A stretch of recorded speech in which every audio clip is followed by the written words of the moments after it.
여러분, 진짜 열심히 일해서 당연히 받아야 할 내 돈이 있는데 이걸 못 받게 된다면 그것도 법 때문에요. 기분이 어떨 것 같으세요? 오늘 바로 그런 이야기를 좀 해보려고 합니다. 아니, 법적으로는 분명히 최우선으로 보호받아야 할 근로자들이 있었거든요. 그런데 어쩌다가 그 돈을 전부 후순위였던 은행한테 뺏기게 된 건지 정말 미스테리 같은 대법원 판결, 지금부터 한번 파헤쳐 보겠습니다. 생각만 해도 정말 화나고 억울한 상황이죠. 내가 피땀 흘려서 번 돈 당연히 내 거라고 생각했는데 회사가 망하면서 엉뚱한 사람이 그 돈을 쑥 가져가 버리는 거예요. 오늘 우리가 풀어볼 이야기가 바로 이 질문에서부터 시작됩니다. 자, 그럼 지금부터 상식적으로는 도저히 납득하기 어려운 이 실제 사건 속으로 한번 들어가 보겠습니다. 법이 도대체 어떻게 이런 결과를 만들어냈는지 진짜 무슨 법률 퍼즐 맞추는 기분으로 하나씩 짚어보죠. 이 사건에 등장하는 두 당사자입니다. 한쪽은 밀린 월급이랑 퇴직금을 받아야 하는 근로자들이에요. 우리 법에서는 이런 근로자들의 생계를 보호하기 위해서 우선변제권이라고 하는 아주 막강한 권리를 주고 있죠. 그리고 다른 한쪽은 회사에 돈을 빌려준 은행. 법적으로 따지면 당연히 근로자들보다 한참 뒷순이었습니다. 그런데 결과는요, 완전히 반대였어요. 법이 정해놓은 순서가 무시되고 은행이 돈을 싹 다 가져갔습니다. 결국 가장 먼저 돈을 받았어야 할 근로자들은 정말 한 푼도 못 받게 된 겁니다. 아니, 이게 말이 되나요? 상식적으로도 그렇고 법의 원칙상으로도 그런데 어떻게 법정에서 이런 일이 벌어질 수 있었을까요?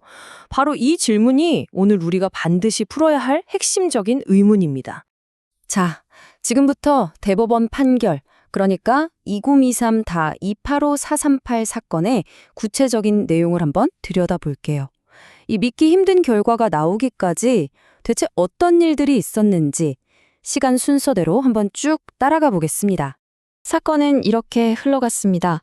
회사가 망했고요. 남은 재산인 부동산이 공매라는 절차로 넘어갔어요. 당연히 근로자들은 여기서 나온 돈으로 밀린 임금을 받을 수 있었죠. 그런데 여기서 정말 결정적인 실수가 터집니다. 세무서가 근로자들한테 돈 받으려면 언제까지 신청하셔야 해요? 이 얘기를 안 해준 거예요. 이걸 깜빡한 거죠. 결국 근로자들은 신청 마감일을 놓쳐버렸고 그 사이에 돈은 전부 은행으로 넘어가 버렸습니다. 나중에 이 사실을 알게 된 근로자들이 은행을 상대로 소송을 건 겁니다. 처음 법원은 그래도 우리 상식에 맞는 판결을 내려줍니다.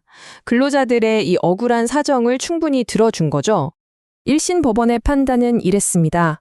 국가기관인 세무서가 실수해서 근로자들이 권리를 행사할 기회를 잃어버린 거다. 그러니까 비록 신청은 못했지만 근로자들은 돈 받을 권리가 있다. 은행이 가져간 돈은 법적인 이유가 없는 부당이득이니까 당연히 돌려줘야 한다. 굉장히 합리적인 판결이죠? 다들 이게 맞는 결론이라고 생각했어요. 억울하게 못 받을 뻔했던 임금을 드디어 되찾을 수 있겠구나 하는 희망이 보였던 거죠. 하지만 이야기는 여기서 끝나지 않았습니다. 이 사건이 대법원까지 올라가면서 분위기가 완전히 바뀝니다. 모두의 예상을 깨고 그야말로 드라마 같은 반전이 일어난 거죠. 대법원이 내세운 논리는 아주 차갑고 단호했습니다. 한마디로 이거예요. 아무리 당연해 보이는 권리라도 법이 정한 절차를 지키지 않았으면 그 권리는 없는 거나 마찬가지다. 자, 이 냉정한 논리가 대체 뭔지 좀 더 깊이 들어가 보죠. 대법원이 꺼내든 첫 번째 원칙은 바로 배분 요구의 엄격성입니다. 법에 따르면요, 아무리 우선권이 있는 임금 채권이라도 저 돈 주세요 하고 마감일 안에 정식으로 신청하지 않으면 아예 돈을 나눠주는 파티에 낄 자격 자체가 없다는 겁니다. 어떤 딱한 사정이 있든 예외는 없다는 거죠. 그리고 두 번째 원칙은 행정처분의 공정력이라는 개념인데요. 말이 좀 어렵죠? 쉽게 말해 축구 심판 판정 같은 거예요.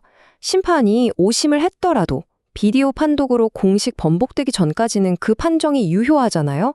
그것처럼 정부가 한 번 내린 결정, 즉 이 사건에서는 배분 처분도 설령 그 과정에 실수가 있었더라도 일단은 유효한 걸로 본다는 겁니다. 자, 그럼 결론이 어떻게 될까요? 이 두 가지 원칙을 합쳐보면요. 먼저 근로자들이 배분 요구를 안 했으니까 배분 대상에서 빠진 거고, 그래서 은행에 돈을 주기로 한 정부의 처분은 비록 세무서에 실수가 있었을지언정 일단 유효했다는 겁니다. 그렇기 때문에 은행은 법적으로 유효한 절차에 따라 돈을 받은 것이고, 이건 부당이득이 아니라는 거죠. 결국 돈을 돌려줄 의무가 없다는 결론이 나옵니다. 아, 참 씁쓸한 결과인데요. 이 사건은 우리에게 정말 중요하고 현실적인 교훈을 남깁니다. 단순히 이런 일이 있었다, 여기서 끝나는 게 아니라 내 권리를 지키려면 우리가 뭘 해야 하는지 똑똑히 알려주는 거죠. 대법원 판결의 핵심 메시지를 한 문장으로 줄이면 바로 이겁니다. 나라가 실수를 했더라도 한번 공식적으로 내려진 결정의 힘은 생각보다 훨씬 강력해서 그걸 쉽게 뒤집을 수는 없다는 걸 다시 한번 확인시켜 준 거예요.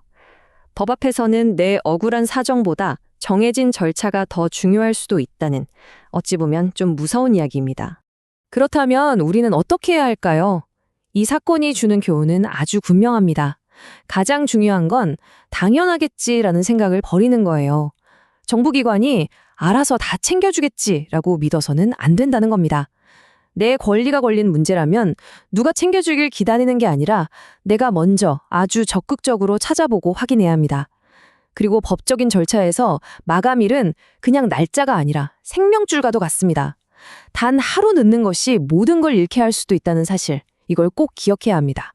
오늘 우리는 아무리 정의로워 보이는 권리라도 정해진 절차를 놓치면 한순간에 사라질 수 있다는 걸 봤습니다.